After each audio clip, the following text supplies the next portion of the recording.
Okay. Are we done with the technical difficulties? YouTube was giving me a headache hopping back on. It was like you're already on live. I just couldn't start a stream while the stream was already in process, just because like I got cut off last time. Um, because my laptop died. So that part was on me, but I'm back, guys, and all the stuff that you guys were saying in the chat disappeared. So I'm sorry. How funny. Uh Good evening. I'm glad that more people are coming back on.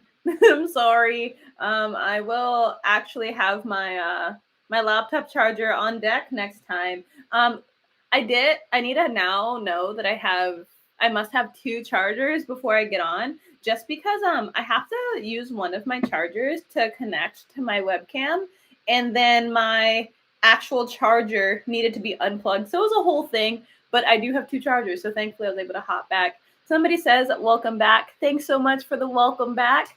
I appreciate you guys joining back. Like, all the support helps so much. And to those of you guys who send super chats, that helps me so much and helps me so much to continue to create. So if you guys have ever sent a super chat or will ever send a super chat, I thoroughly appreciate that type of thing. And just showing support, like some of you guys hit me in the Cash App and the PayPal, and I truly appreciate you guys chiming in to support me as a creator and YouTuber. Somebody also asked me what's my height. I'm actually 5'4.5", but on any given day, I will tell you that I'm 5'4" or 5'5", but the truth is right in the middle. I'm 5'4.5". But sometimes I don't want to say the and a half, and then sometimes I want to be seen as taller, so I'll just round up occasionally.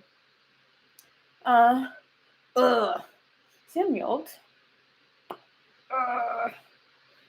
Okay. I just can't stop looking at how good this webcam is. All of my previous live streams that I actually have a board to be able to watch back, I was just streaming straight from my MacBook Air, and then eventually I was like, I probably should invest into my the way that my content looks. So I picked up this DJI Osmodo Pocket Pro, and it's really cool and easy to use. Some people had asked really interesting questions prior to it getting cut off, and then I was still just rambling about like the possibility of the UFC. So I can't see any of the cool questions that you guys had asked me. So sorry if you asked me something cool that I just hadn't gotten to. If you ask me something else, I will definitely try to get to that. Somebody said, what got you into BJJ? I got into BJJ just because I wanted to learn a combat sport without risking getting hit in the head and getting hit in the face, because at the time that I started jiu-jitsu, I was actually modeling full time. So I wanted to do a combat sport, but I didn't want to get hit in the face. So it kind of just got into jiu-jitsu, and I truly appreciate my decision in that. I'm also gonna I'm gonna go back and answer some of the questions that you guys asked me like last week or the week prior to that, just because I didn't let that live stay up. So a lot of people got their questions answered, but we'll never see it if I don't do this. Yeah, so many people are just like, get into the UFC, and I'm like, it's literally not on me. Like, I'm not in charge of that one. What are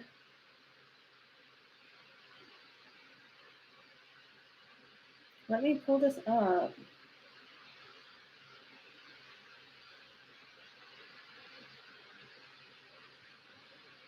Somebody said, do I enjoy putting people to sleep? I enjoy winning, and however that comes about, I definitely enjoy that. Like, I don't go out of my way to seek to like put people to sleep or injure them, but I will continue to apply the submission until I get a tap. And if somebody chooses not to tap, whether that's a joint or their neck, they're either going to sleep. So Like what's that thing that like all those like dads put on jiu-jitsu shirts where they're like tap, snap, or nap? So I guess tap, snap, or nap. I don't think about it too much. I don't want to hurt anybody. I just want to win. Somebody said CJI pays better than the UFC and UFC pimps out the fighters. I definitely understand how you could come to that conclusion.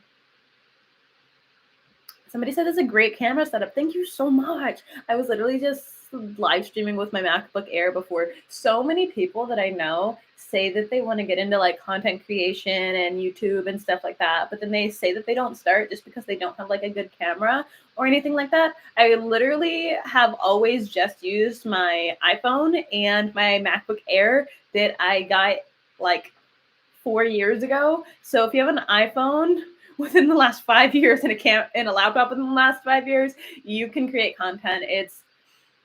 Yes, it got easier once I got the camera that I'm currently using, but I had already amassed like over 500K people prior to getting a nice camera. I feel like it just depends. Like if you have a skill set or a hobby or some type of thing that you want to showcase to the world, just start. Do some of that. Oh man. Have to pull up the questions that people ask me.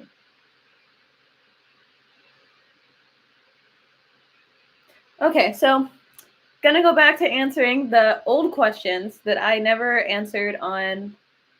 Am I on Twitter/X?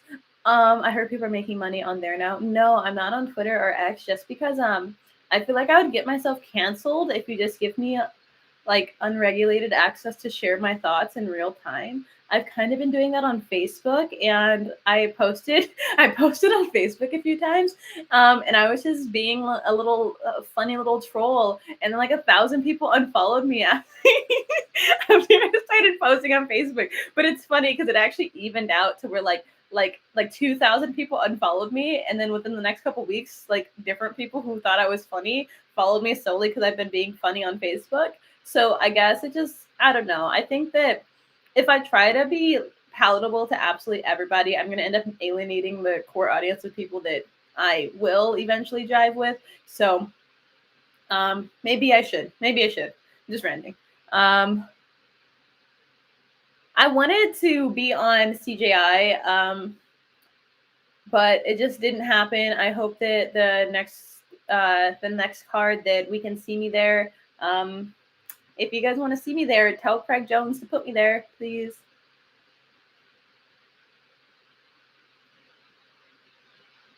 So somebody said, I mean, I just want everyone to sign up for my subscribers. I actually have the funniest stuff on my Instagram subscribers. I do like random impressions of whoever I'm next to, and I put them there. And last night there was a video of me doing the stanky leg on there and going to a Halloween party. So my exclusive on Instagram, I think, is the funniest and best bang for your buck in terms of like paid content for me. It's literally just like basically a shitpost account, but just to make people laugh and to rant and ramble. So follow my subscribers on Instagram. I think it's like $4.99 or something like that. And I also have like a tier on YouTube, but admittedly don't subscribe to the one on YouTube because I don't know how it works. So I don't put videos on that one yet, but it will come and it'll probably be the similar stuff to what's on Instagram, but more long form. But for stuff that I know how to do, that's already happening, go follow my subscribers on Instagram. It's like the exclusive like content thing. All you're gonna see is like shit posting. So if you're one of those people who just really wants me to be unclothed, you're never gonna see that. Just unfollow me. But if you want to see me be a menace and go to Halloween parties and rant and ramble, that's over on my Instagram subscribers.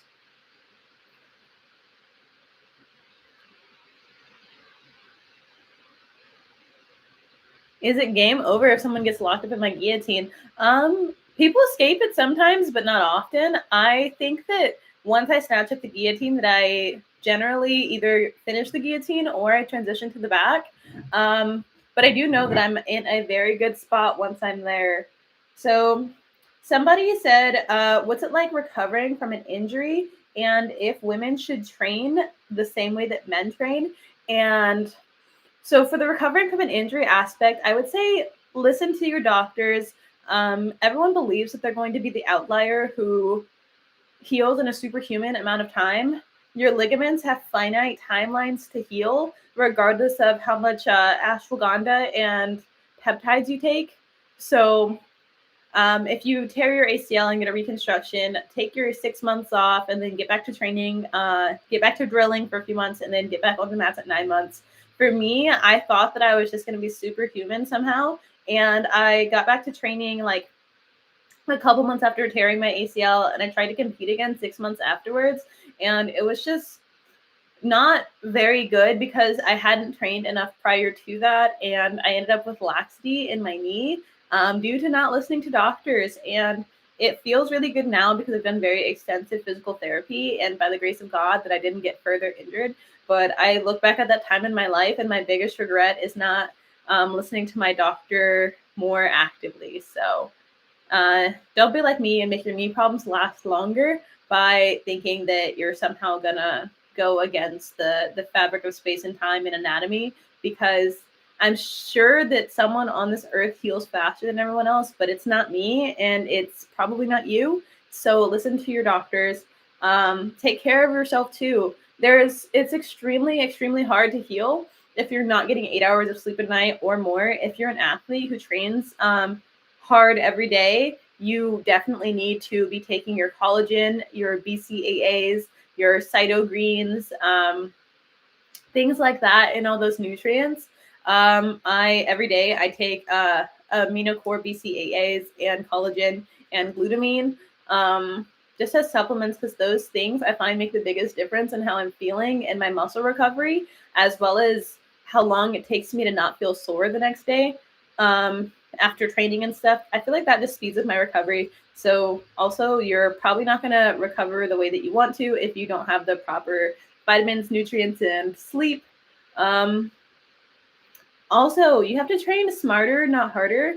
If you're having a very off day, and the person who asked this question specifically was asking about like women and our menstrual cycles, if you're a woman and you're on your period and you're really crampy and irritable, you're probably not going to have that good of a training session anyways. Stay home, drink some tea, watch some instructionals. It's not the end of the world if you take a day to yourself. However, don't let that day to yourself become a week to yourself, which maybe you do need a week to yourself, but be gentle with yourself. Listen to your body. As women, we definitely have a different dynamic with our bodies and can push ourselves in different ways and have more difficulties cutting weight. Like personally, I will only cut weight during certain times of the month if it's not like my, what's it called, like your follicular or like your luteal or whatever phase, then I can't cut the weight if I'm right on a certain time of the month. And what else did she ask? I'm just going to read what I said to her because I also responded to her by chat. Recovering from an injury is super mental. You just have to be patient and determined, but also listen to medical advice and timelines. Take what your doctor says to you seriously. Do your physical therapy, strengthen your ligaments, and if this is a consistently occurring injury for you, then you should really look into finding a way to modify your game, because you might be doing a particular thing that causes that problem.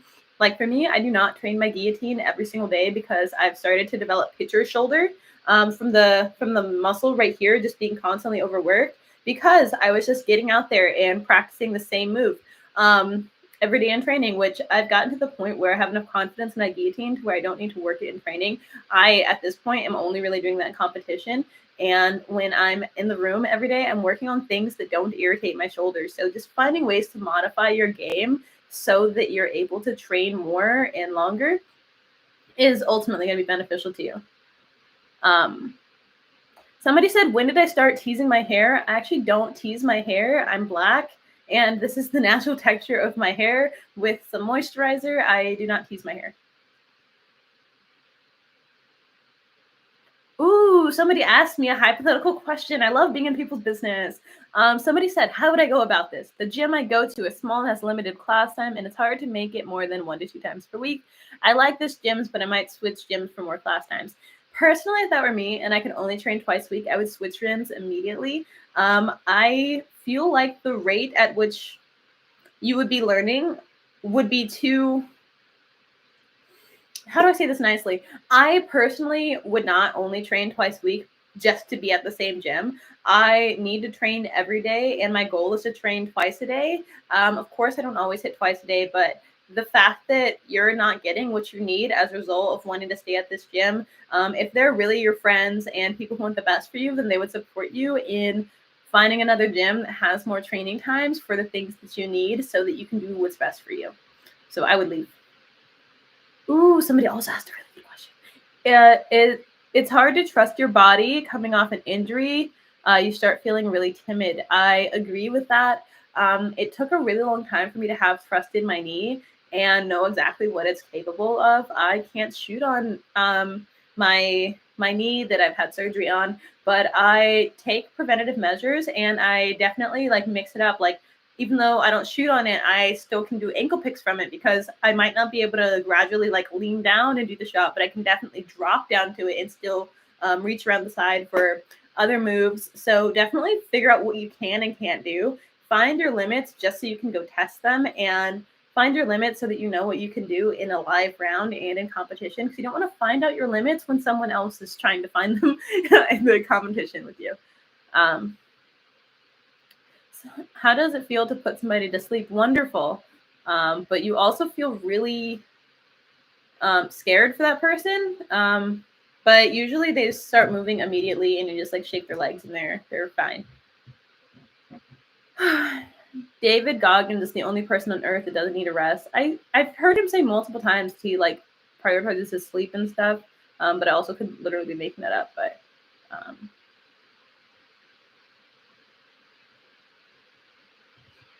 how does it feel to be put to sleep? Awful.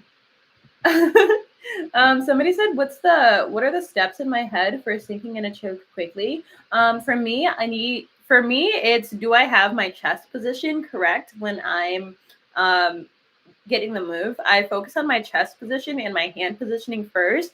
And oftentimes, if you've ever seen me bail on like a rear naked choke or a guillotine, it's because if I don't like my chest position or my hand position, I will bail on the move. Even though I might have like an all right chest position or hand position, I'll bail so that I can get them to move and adjust so that I could possibly re-enter it or go to a different move, just because I don't want to try to force something that's not there when instead I can be working on trying to put something else there. Another thing is, somebody asked me what's my nationality. I am multi-generationally mixed. I don't actually know my biological mom side of my family. Long story, maybe I'll talk about it someday, but I've never met my biological mom and I don't know what she is, but I have met my biological dad and his family, and they are black and white. And so my dad is a light-skinned black man who is black and white. And I'm just assuming that my mom is also black and white because when I did the ancestry DNA test, it says that I'm 60% black and the rest various forms of like Scottish, Irish, well, all types of ish down in Europe. So it's been a long journey being me. Another thing that somebody asked me, how do you balance training and nutrition, and how do you get back to your routine when you get off track? And I responded to her by message, but I also am gonna talk about this here just because maybe people will be listening back to this. Whenever I fall off track of my routine, I just try to pick up each piece of my routine one by one. Like how I fell off on doing lives for a couple months. Like I was like, okay, what's one thing that I can't negotiate? My training time. So I just try to train a minimum of once per day, and I pick up each piece of my routine one by one. So say after I've hit my overall goal of having 8 total training sessions per week, okay, maybe I can start going live once a week again. Maybe I can get back into my strength and recovering once a week. Maybe I can do this once a week. And then eventually you might have a more whole picture of what you want it to be and have a more cohesive picture of how you wanted your life to be. And you just have to make little steps. Like if you try to build Rome in one day, you'll just end up like really stressed and overwhelmed. And I have this problem, like sometimes I'll find myself in a funk, and then if I can't fix that funk in 48 hours, I'll just comfortably sit in it for another week until I feel another strike of motivation. So that's one of my worst habits, so don't let that be you.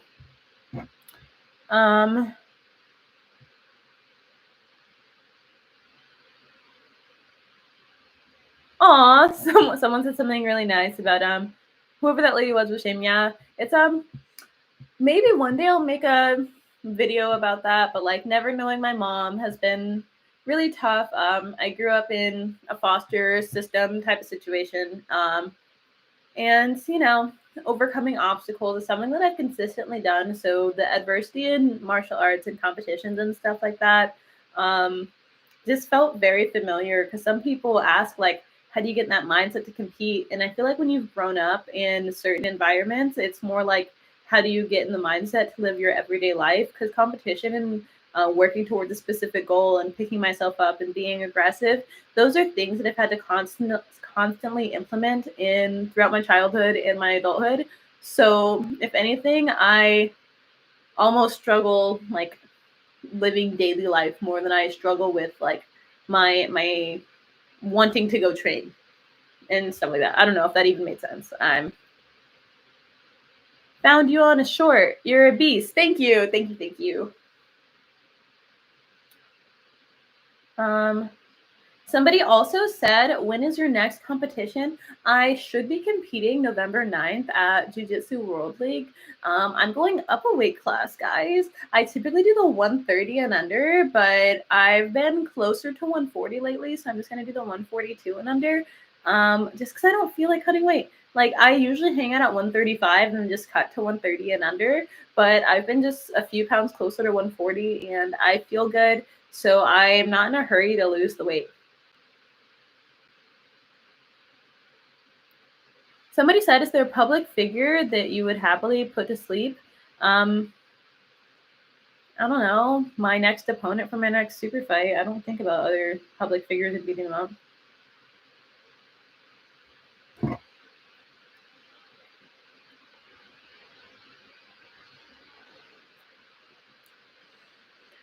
I feel so inspired to make like a long form video right now. This is a cool thing. I got my eyelashes done yesterday, so I'm very happy with them. She did a good job, and I'm having a good eyebrow day.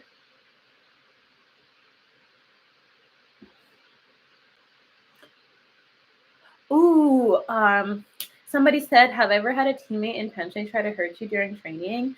One of my teammates did that to me, and so I went to a smaller group to stay away from that one teammate.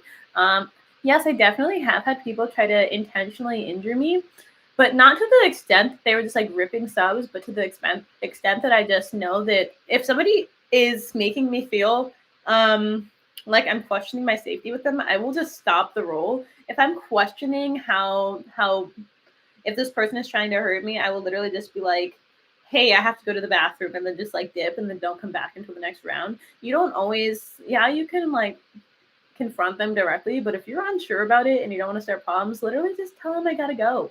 Like, tell them you have something bad for lunch, go run to the bathroom. You don't need to fight everyone. Sometimes if somebody's just not being careful enough with you, you can just exit the situation politely, come up with an excuse. If you want to take it head on, which I've also done, I will literally just look at people and tell them, hey, I'm no longer continuing this round with you. Thank you.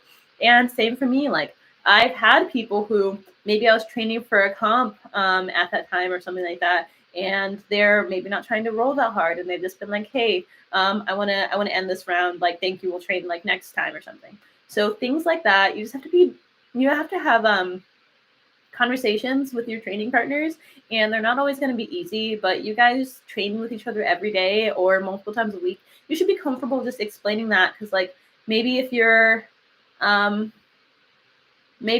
competing next week, the mom of 4 who doesn't have any competitions planned for the next 3 months maybe doesn't want to roll with you every day, and that's okay.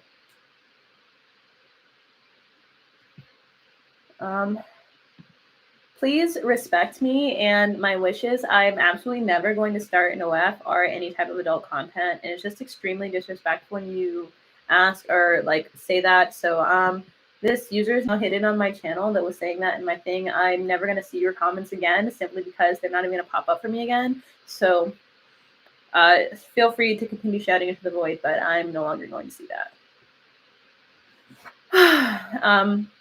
I don't see that for myself. I don't see that for my future. I don't view my body in that way. I don't view publicizing myself in that way as something that I want for my life. I definitely support women who choose to do that with their life, but I'm not one of them.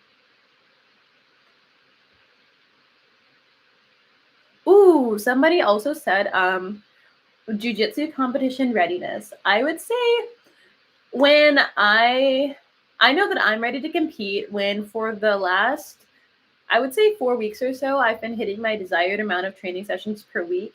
This looks differently to every athlete. Like, say maybe you can only make it in 5 times a week. Maybe 5 times a week is your desired amount of training sessions. So just a couple weeks prior, make sure you're hitting the amount of training sessions that you wanted to. Make sure your cardio is good. Just because those minutes feel like hours when you're out on those mats in the sometimes there's lights and it's really hot. You're probably going to be sweating bullets. There's a lot of body heat going on at competitions. You're going to be really tired, and whatever cardio you have, it's going to feel worse when you get on this mat. So you really have to try to outdo your cardio just so that you can have enough to actually finish the round. Because it's not like those rounds in the room to where maybe a 5-minute round doesn't feel that long. I would say, I'm sorry, I'm still reading the comments about what people are saying.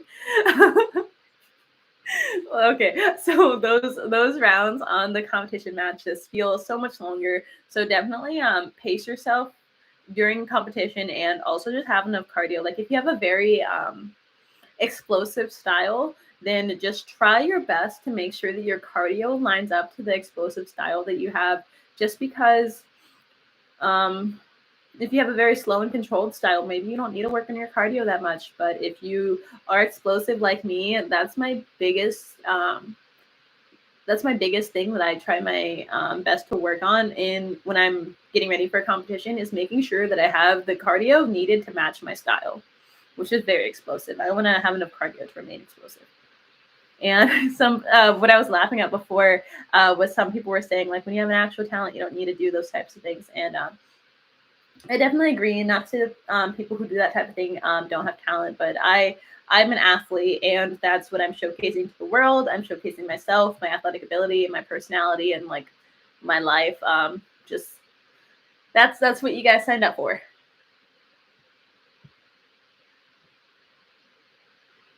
Somebody said, I hurt them back until we get an understanding that I'm not your punching bag. I don't know. They might just then think that you like having tough rounds with them. I don't know.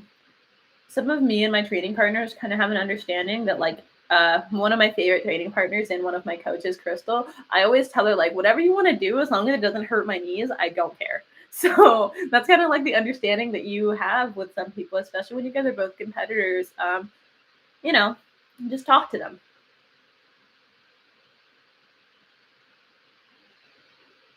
I'm not starting one. I'm not selling any souls. I'm making YouTube videos and being a gesture on the mats. Don't worry.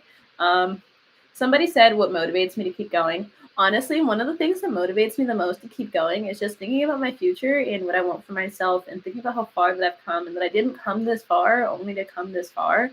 So that type of thing is really motivating for me to acknowledge who I am and my place in this world, and what I've been able to accomplish, and what I want to accomplish before I get too old to accomplish those things and have to enter the next stage of my life. Like for me, I just think about before I'm 35 years old and decide to like settle down and have kids and stuff like that. I want to be a world champion, and I want to be competing at the black belt level for at least a few years.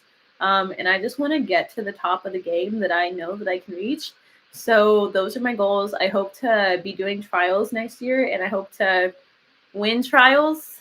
It feels so weird to say I want to win trials next year, but that's something that I really want. I want to be on world stages. I want people to know me as like a badass female athlete who knows a lot of jiu-jitsu and is good at jiu-jitsu. And I know that at the moment I'm just a blue belt, and I'm just trying my best. I only have about like a little bit under or over whatever 3 years, because since I tore my ACL, I never know if I should be like including like the 9-ish months that I couldn't really train in there or not. So T is a menace on the mats. Definitely the gym bully. I don't consider myself the gym bully, but you know, I can definitely be mat enforcer when the mats need to be enforced. Um, so any drop in who comes in being mean to my girls, I'll see you. I'll see you and I'll stop you.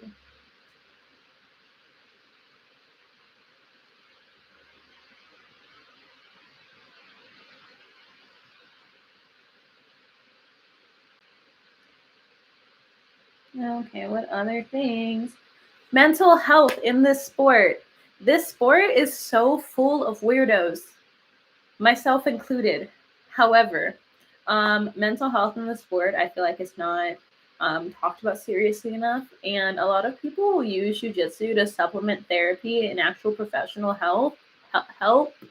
And I think that yes, training is therapy. Yes, the mats are my therapy, but you also need to like get professional help if you're enduring like something very serious, just so that you can be a better person for yourself and the world around you and all of your training partners. So I feel like if you're struggling, please contact like a licensed professional, your priest. Go to some type of spiritual situation. Get yourself right internally, and you'll be able to see that externally when you go to compete and do more with your life. It's really hard to pour from an empty cup, and you can't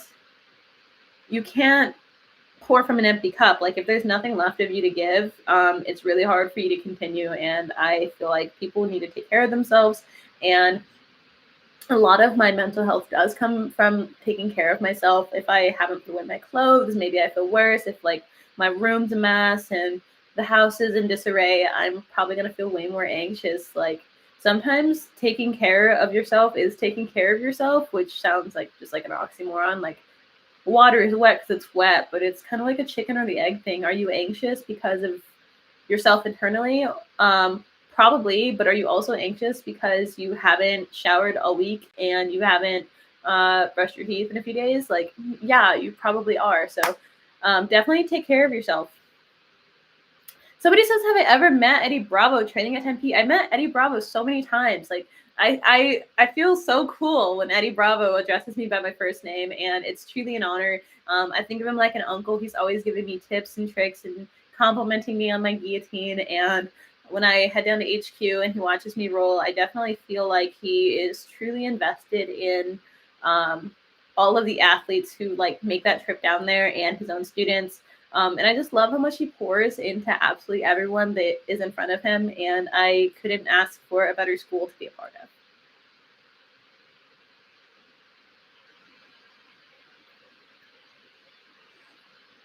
So, love Eddie Bravo. Is there something that you struggled with when you first started BJJ? If so, how did you overcome it? Not being technical and not remembering anything. And honestly, I never overcame it. I just try to outwork my bad memory and commit to muscle memory. So, I don't really remember the names of most things or like the technical details and how to explain it to somebody a lot of the time. I just try my best to remember um like the basic concepts of things, like, and think of jujitsu conceptually, because if you know that for an armbar you need to have control of the shoulders, the elbow, and the hand, just thinking about those things conceptually, because maybe you won't remember every single armbar, setup, or entry ever, but if you find yourself in a position in which you have 2 out of the 3 things that you need to achieve the next part, if you have 2 out of 3 of those things, you're just like, okay, how do I get this last factor in there? And after you start thinking about jujitsu conceptually, you find that it like opens up to you like solving a Rubik's cube. Same with like guillotines and how they connect to kimuras and how leg locks connect to taking the back. Once you start putting all of those things together, they start working together, and that gives you a much bigger base for committing those things to muscle memory. If you understand how like a lot of these things connect to each other.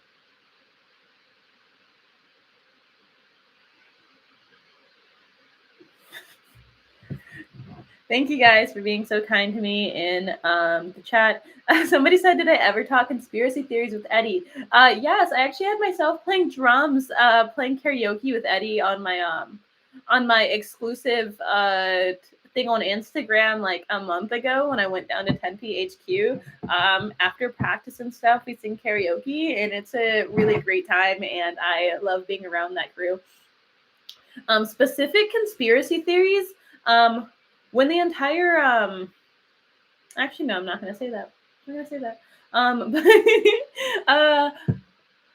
I've asked him his opinions on the aliens before, so that's cool. Um,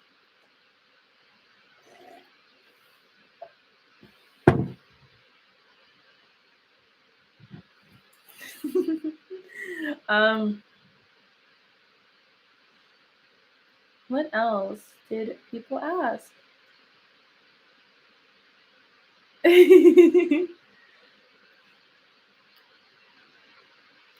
Somebody said we all know aliens are real. I know. I definitely do believe in aliens, and I does drinking out of a grenade make you the bomb? I actually got this when I competed at ADCC Vegas, like the one that happened in like May. And I just thought this was a really cool mug. Is that like this military supply store type of thing? And I like it just because it has like a lot of room for tea, so I can drink tea the entire time without needing to refill it.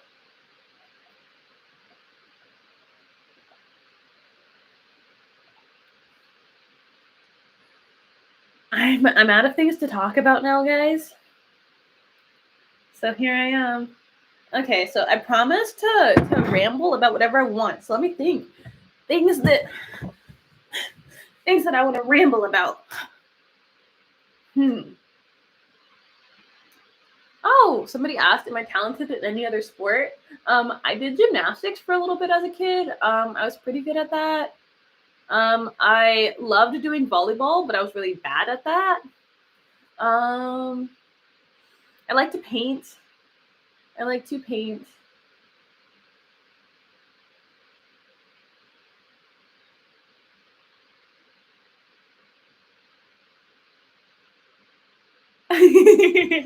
How much tea? How much tea do I drink on a daily basis? Usually like 2 cups. I'll have a cup in the middle of the day and then like towards the end of the night.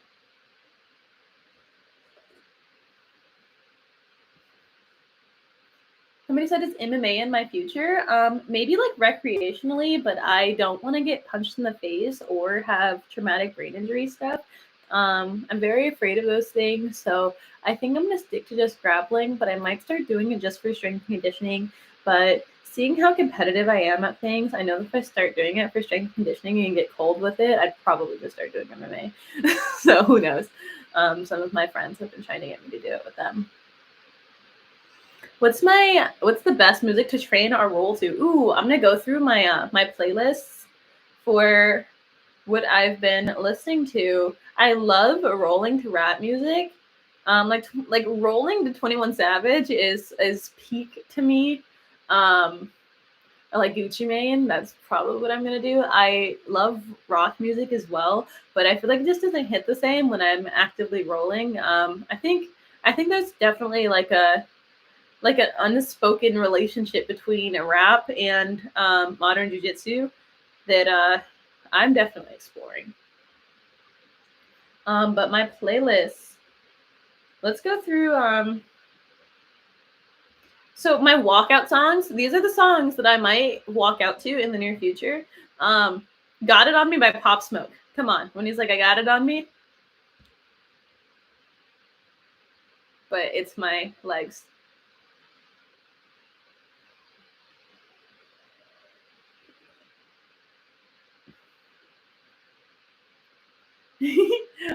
Took It to the O. I thought that would just be fun to walk out to.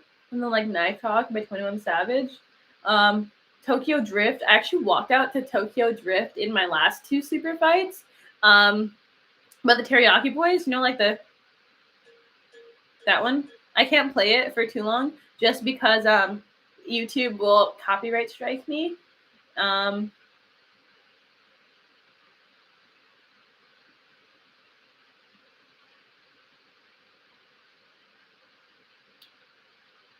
And my top 25 most played.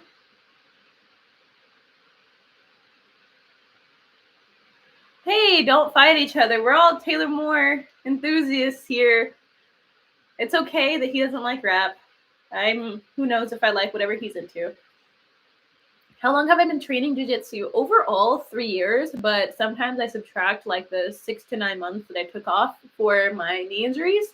So if you want to say 2.5 years or 3 years, whatever makes you happy. I usually just explain the overall timeline when people ask me about that. My top 25 most played is my number one is Georgia by Kevin Abstract.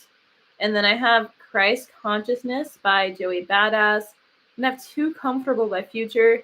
If you see K by the script, I love that. And then tell me if you see K. It's Okay by Louis V. Where Did You Go by Jesse Murph. I probably should have deleted that one. That was kind of embarrassing. Skin and Bones by Cage the Elephant. And then I have Doomsday by The Architects, which was one of my favorite songs in college and like got me through some really tough times.